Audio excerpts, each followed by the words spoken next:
যদি একটা ছোট মেয়ে শুধু হাত নড়িয়েই দারিদ্র্যকে সম্পদে বদলে দিতে পারে, তাহলে তুমি কি তাকে সাধারণ মানুষ ভাবতে পারবে? ঝৌ পরিবারের অবস্থা ছিল খুব খারাপ। ঘরে খাবার নেই, চাল নেই, এমনকি একদিন তো হাঁড়িতে শুধু বাতাসই ছিল। ঠিক সেই সময় তারা রাস্তায় পড়ে থাকা একটা ছোট্ট শিশুকে বাড়িতে নিয়ে আসে। ঝৌ পরিবারের মা কাঁদতে কাঁদতে বললেন, আমরা নিজেদেরই খাওয়াতে পারি না, এই বাচ্চাটাকে কিভাবে বড় করব? কিন্তু তারা জানত না এই শিশুটার আগমনেই তাদের ভাগ্য বদলাতে চলেছে। একদিন বড় বোন বলল, কাল থেকে আমি বন্দরে কাজ করব, না হলে আমরা সবাই না খেয়ে মারা যাব।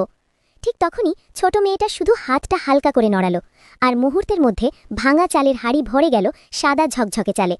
সেদিন থেকেই অদ্ভুত সব ঘটনা ঘটতে শুরু করলো। পেছনের জমির মিষ্টি আলু বদলে গেল মাংসে, বাজারে সবাই তাদের জিনিস কিনতে শুরু করলো, আর 18 বছর ধরে বোকা বলে অপমান পাওয়া বড় বোন হঠাৎ করেই হয়ে গেল বুদ্ধিমান ও সাহসী।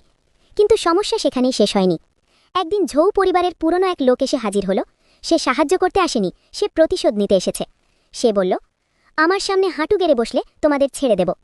ঝৌ পরিবারের বাবা যখন সত্যিই হাঁটু গেড়ে বসতে যাচ্ছিলেন, তখনই ছোট মেয়েটা হঠাৎ কাঁদতে শুরু করল। আর ঠিক সেই মুহূর্তেই সেই দুষ্টু লোকটার পা মাটির সঙ্গে আটকে গেল।